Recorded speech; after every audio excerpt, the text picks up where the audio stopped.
Dry in his trailer, River napped through the memorial experience, after which we found a playground for playtime.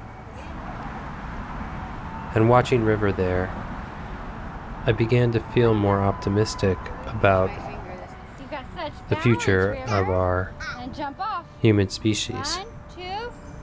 We ended our trip on the 4th of July, right where our country started. As we watched Independence Day fireworks, I reflected back on our journey to DC. It was the most challenging bike tour we had done as a family up to this point in our lives.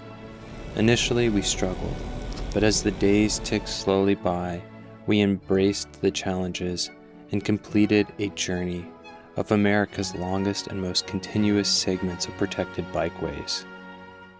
We left the comforts of our domestic life for hot and humid days on muddy trails.